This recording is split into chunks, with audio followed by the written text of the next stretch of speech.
Hello friends, my name is Chawda Aresh Kumar. I am working in Kinder Sports as taekwondo trainer in Jai Bharat High School Sami. Today's my activity is roundhouse kick with kick pad and push kick.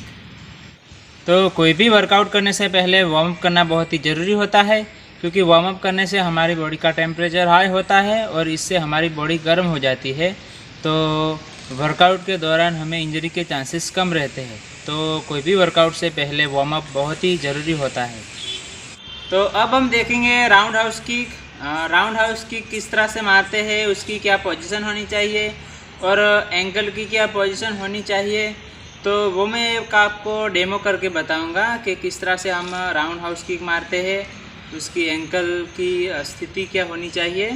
तो सबसे पहले हमें हमारी इस तरह से position लेनी है। इस एक हाथ को आगे ब्लॉक रख के और फिर दूसरा हाथ इस तरह से ब्लॉक रखने के बाद हमें इस तरह से पोजीशन लेने के बाद हमें ये टारगेट पे अटैक करना है, मतलब कि यहाँ पे किक मारनी है इस तरह से, बराबर। ये है राउंड हाउस किक। और जब हम किक मारते हैं तो उसकी जो एंकल की पोजीशन है इस तरह से होनी चाहिए।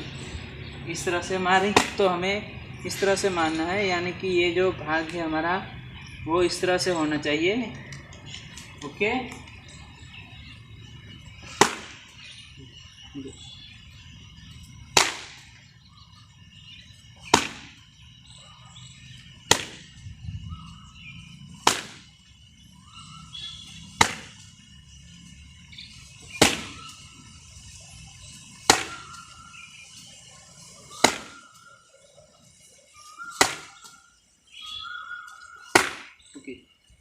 तो ये थी राउंड हाउस की मिडिल लेवल।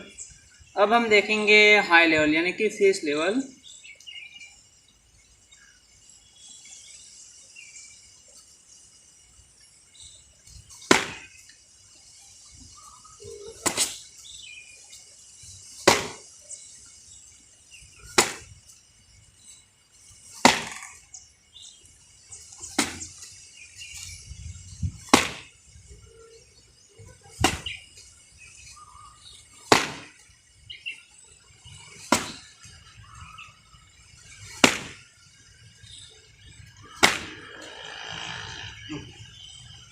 तो ये थी हाई लेवल राउंड हाउस की और मिडिल लेवल की।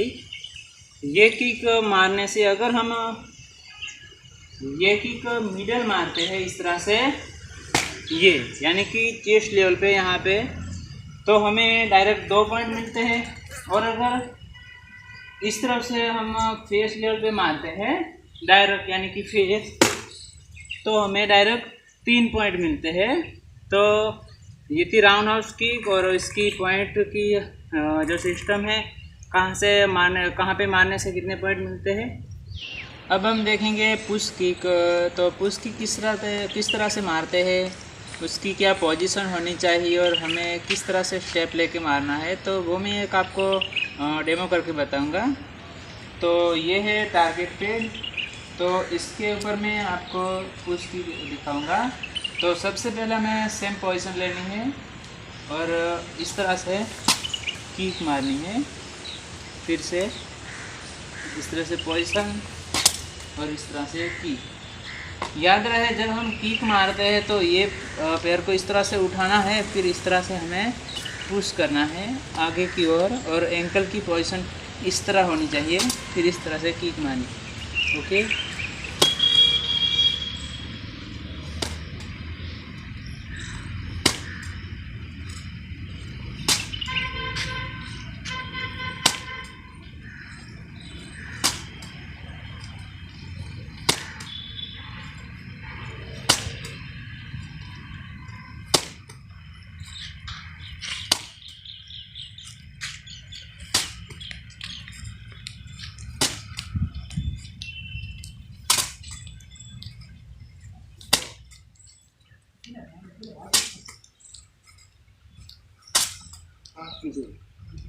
तो ये थी पुश किक। पुश किक हम जब फाइट खेल रहे होते हैं और अगर सामने वाला प्लेयर अगर अरीना के एकदम नज़दीक है बाहर जाने के लिए, तब हम उसको इस तरह से पुश करके उसको बाहर निकाल सकते हैं। तो इससे हमें पॉइंट मिलेंगे, क्योंकि वो अगर मैदान की बाहर चला गया तो हमें पॉइंट मिलता है।